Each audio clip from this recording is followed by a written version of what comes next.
Thank you, Derek, for inviting me to come today. Um, as you guys have heard, my name is Derek. I work with the University of Georgia Radon Education Program. So with the UGA Radon Education Program, we have kind of three main goals that we try and give out to the public. We want to increase education on radon, uh, increase people's awareness that radon increases your lung cancer risk. We want to encourage testing because testing is inexpensive and simple. It can be done both during a real estate transaction or by just a homeowner in their own home on their own. And we want to help people reduce the risk for radon-induced lung cancer. So that means if there are high levels of radon, we want to help people understand how those levels can be fixed, how to find a qualified contractor to do that, or if someone is building new homes, we want to encourage them to use radon-resistant construction methods that can prevent radon from being an issue at all for a homeowner to move into. So hopefully I can give you guys a primer on what radon is. We'll talk a little bit about how it's tested, how it causes lung cancer, how it's fixed, and how to deal with it in real estate transactions. So we're going to be pretty rapid fire here to try and get through a lot of information for you guys and hopefully be as helpful as possible. So on a basic level, what is radon? It's a naturally occurring radioactive element, and it's a breakdown product of uranium. Now, uranium is naturally found in a lot of soils and rocky soils especially, and especially in granite rock in Georgia. And you'll see this picture of Stone Mountain here. We've all seen Stone Mountain. That has naturally high levels of uranium in it. And that rock, it pokes up above the ground in the Atlanta area, but it actually extends below the whole north half of Georgia. And that is our source for increased radon risk in much of the state. Now, radon can migrate up through the soil and into indoor air. And when it does concentrate into indoor air, that's when it becomes dangerous. It's the second leading cause of lung cancer in the US, and it's the leading cause of lung cancer in non-smokers. So it's really important that both smokers and non-smokers test their homes. One thing to think about, though, is that the risk of smoking alone or radon exposure alone are both much less than the risk of them combined together. And so they're synergistic effects. So they kind of multiply each other in their risk factor for lung cancer. So smokers are really at the highest risk of getting radon-induced lung cancer. All right, I will talk briefly about Stanley Watrous. He unintentionally helped us learn that radon was an issue that we had to deal with in residential homes. He was an engineer at the Limerick Power Plant in Pottsville, Pennsylvania in the 1980s. And when he was going into work at this nuclear power plant, he was setting off the radiation detectors every time he walked in the door. They actually hadn't brought any nuclear material into the plant yet, though. And so they knew that the nuclear radiation wasn't coming from the plant. And eventually they checked Stanley's home and found that he had levels of radon in his home that were much closer to what you'd find in a uranium mine versus what you'd expect inside of a home. Several hundred times the EPA recommended level of radon to be breathed in a home. So this was the first time that we said, oh my gosh, this can be an issue in indoor air. And his home, he actually hadn't been living there for very long. It was fixed, and it created a lot of push for research and learning more about radon risk and what we can do about it. And so this was kind of our jumping off point for learning how to deal with it, test it, and fix it. So this is the periodic table. We don't need to know a lot about it to learn a lot about radon gas and what you guys might deal with too in real estate transactions. It's the 86th element on the table, and this is organized by weight. And knowing that it is a gas, it's a really heavy gas. And so if you look up here at oxygen, the 8th element on the table, that's pretty light compared to the 86th radon. And so because of that, radon tends to congregate in the lowest level of our homes. So when you guys have someone come in to test for radon during a real estate transaction, ideally they're going to be testing the lowest lived in level of the home. That's a home that that's an area that you can spend time in. So that doesn't mean that we're testing the crawl space, because hopefully we're not breathing the air down there. But if there's a basement, we test the basement. If there's no basement, we just test the first floor, because that's where radon tends to congregate and be at the highest concentrations. All right, so here's kind of a simplified chart of the process of how radon goes from the soil and the rocks in the soil, then into the home. It's going to start down here as a uranium source. That's often our granite rock in Georgia. And as that uranium breaks down, it breaks down into radium. Now, both of those are solids, so they're pretty well contained in that granite rock. However, when that radium breaks down into radon, that's a gas, and that's when it starts to move freely in the soil. Now, it can do a lot of things. Generally, it's going to behave a lot like a spring of water would behave. So it's going to follow the cracks and gaps of least resistance in the soil and eventually find its way to the surface. Now, if it finds its way into the grass over here and it pops out next to your home, that's not a big deal. There's enough air outside to dissipate the radon down to a safe level. So we're really not going to be exposed to high radon levels outside in outdoor air. However, if that spring does lead up underneath a home, that's when it can start to build up in indoor air. And over many years of exposure, it can increase your risk for lung cancer. I like to ask people to think about how well homes are insulated these days. We want to keep our cold air in or our hot heat in the winter. And unfortunately, that can create conditions that can trap the radon gas inside. So it's a relatively modern issue, but it can always be fixed if we find it. And we'll talk about how to find a contractor for that later. All right, alpha particles. These are the main culprit for why radon causes lung cancer. Any radioactive element that's producing ionizing radiation is going to be in the form of either alpha particles, beta particles, or gamma radiation. And so those are the kind of the three types. Now, alpha particles are the largest type of radiation in size. It's often referred to as the cannonball of radiation because you can see it under a microscope. However, because it's so big, it actually has trouble getting through a lot of tissue. So an alpha particle, if it were to be emitted into the air and collide with my hand, it wouldn't be able to get through my hand and cause any damage because it couldn't get through my skin. If it hit my shirt, it couldn't even get through my shirt. However, our lungs are made to be very absorbent. We want to get all the good oxygen down deep into our lung tissue. So when we inhale radon and their breakdown products, and they get deep in that tissue and the alpha particle is released, it can collide with DNA and cause damage. Now, in most cases, our bodies are going to see, oh, this is a damaged cell, and either fix it or get rid of it. But when our bodies don't do that, that's basically how cancer develops. And radon really specifically affects the lungs and not other parts of the body.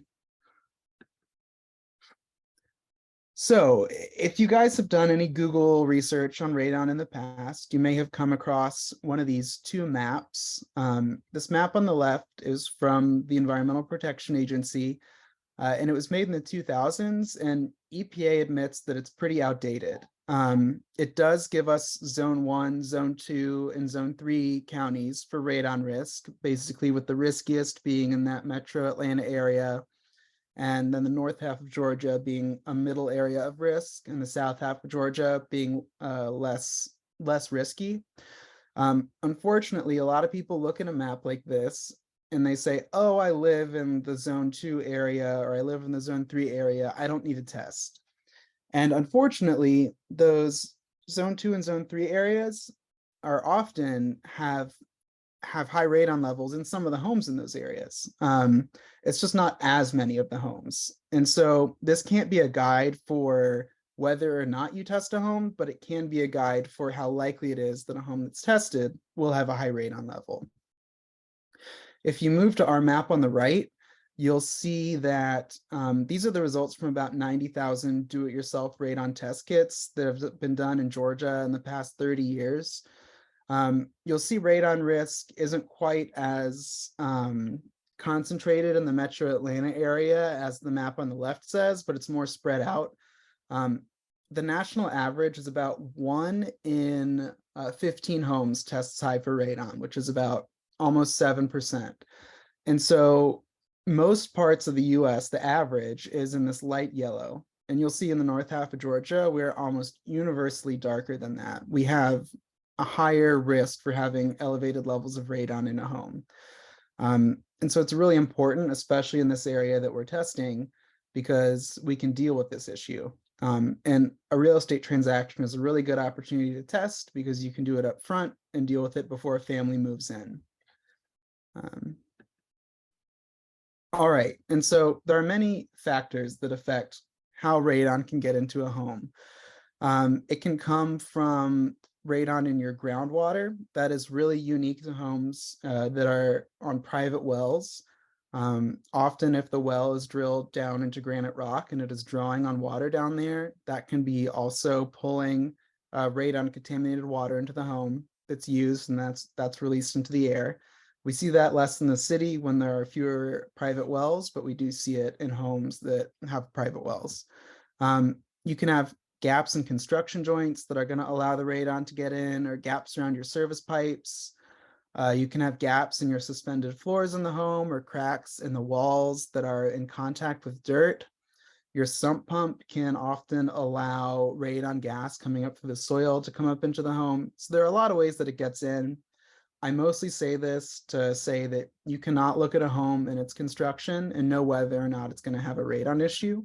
The only way to know is to test the home. So even if a test isn't done during the transaction, it can be a great recommendation for a client to say, just test your home after you've moved in. You can fix radon if you find it, because we really want everyone to be in a safe environment in the home that they're living in.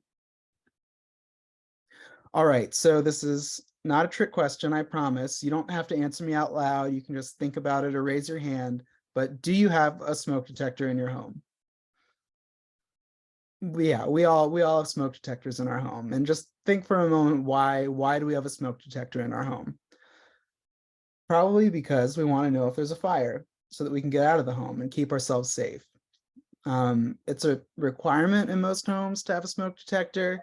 However, we find that home fires kill a lot fewer people annually than radon-induced lung cancer does. Home fires are killing about 3,000 people annually in residential homes, whereas radon-induced lung cancer will cause about 21,000 deaths in the US each year. And part of the reason so few people die in home fires is that we all do have smoke detectors in our home. And this is part of having a healthy home that we live in. If we can change that idea that we're testing for radon, just like we put a smoke detector in the home, we can lower that number a lot and help people live happier and safer lives in their homes. All right, now that I kind of painted this scary picture, we can talk about fixing it, because it is totally a problem that can be fixed. You guys may have run into it. And it's important that it's done the right way so that it's a permanent solution. So all homes with an elevated level of radon can be fixed. And the most common mitigation procedure is called subslab depressurization. Now, what this works to do is the lowest level of a home has a lower air pressure than the air underneath. And because of that pressure differential, our home tends to draw on the soil gas from underneath the home and pull it up inside the home. We create this low level vacuum effect. So the system's goal is to reverse that pressure differential. So what a contractor does is they basically drill a 4-inch hole into the slab of the home. Now, if it's not a slab on grade in a basement, they can drill that 4-inch hole down into the basement concrete, down into the dirt. They can install it on top of a sump drain if you have one of those, or they can install it under an encapsulation in a crawl space. All of them are the same otherwise. And the pipe is routed outside of the home and it goes up the side of the home. It ends up looking a lot like a drain pipe from a gutter, and it has a fan in it, and the fan runs 24/7. Now, it sucks the radon gas out from under the home, vents it above the roof line, but what it also does is by drawing on air from underneath the entire bottom part of the home, it's reversing our pressure differential. It's lowering that air pressure underneath the home and making it so the ground sucks on our home doesn't suck on the ground. And this fixes almost all radon issues that we run into. Now, the average cost of a system like this is about $1,500 to have a qualified professional install it. Now, this can vary depending on home type, home construction, or who you end up hiring. And so we can talk a little bit about how to find a qualified professional. So there are basically two programs that we recommend you get someone who's certified by one of those programs. Unfortunately, in Georgia, we have zero laws on radon gas when it comes to these professionals and testing. So we recommend using someone either from the National Radon Proficiency Program, which is this program here. You'll see their link is down here, certifiedradonpros.org. You can basically click it, go to their website, type in a zip code, and find all the people qualified for mitigation that are close to you. And you can call them and get a few quotes and talk to them and try and figure out who you think is the best fit to do the job on your home. The exact same goes for this program from the National Radon Safety Board. They do a similar type training, and you can go in and type in your zip code and find the people who are qualified to do mitigation. Now, I do want to note that there are no requirements for this qualification in Georgia, but this is one way that you can ensure that they've at least had training to do this process, because there are intricacies that are very important to know, because if a system is installed wrong, it can be pulling radon gas into the home rather than preventing it from getting inside, or it can be not really doing anything at all. So it's important they're installed correctly.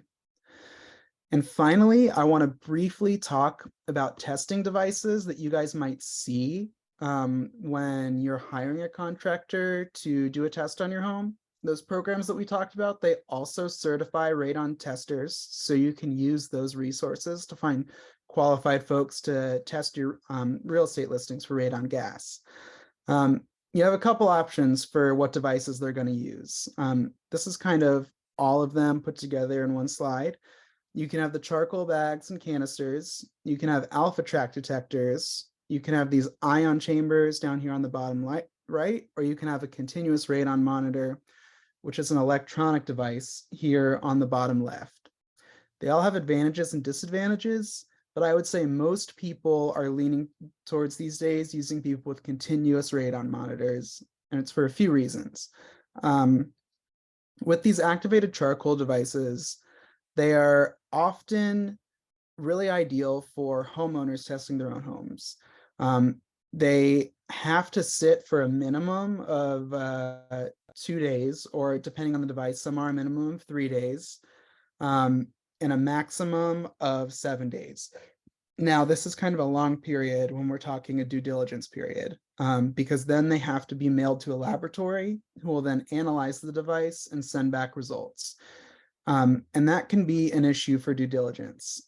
Another issue with these for due diligence is that they are not tamper-proof, so they cannot tell if a person living in the home simply opened the doors and windows to let the radon gas out during the test period. And so they're kind of imperfect when it comes to real estate transactions. However, they're really inexpensive and easy to use if you're just testing your own home. At the end of this class, I'm actually going to stick a link in the chat box. If you want to get one of these test kits, they're normally $15 from our website, but since you guys are coming to this class today, you can get one for free. So you can click that link and fill that out, and we'll mail you guys a test kit so you can test your own homes. Now, I want to say again, not for real estate transactions, but for your own homes. Or you can use these continuous radon monitors. These are often more expensive. The people using these devices may charge a little more, but they have a lot of advantages. The first being is that they run for a minimum of 2 days. So you can get a test done in 2 days, which is ideal to fit in our due diligence period. They can be read by the professional the same day that they're picked up from the home. Often they will have tamper-proof features built into them, whether it's they can feel whether it's moved by the person living in the home. They can change, or they can detect changes in air pressure from opening and closing doors and windows. And they're measuring radon once an hour instead of giving you an average measurement over a period of time. And in doing so, they can often tell if a bunch of fresh air was let into the home at once to basically tamper with the radon reading. So there's a big advantage often to using these devices. They do need to be calibrated annually, And so if you're talking to a tester, you may want to make sure that their device has been calibrated within the last 12 months and that they are qualified, they have certifications to do the testing with either the NRPP or the NRSB.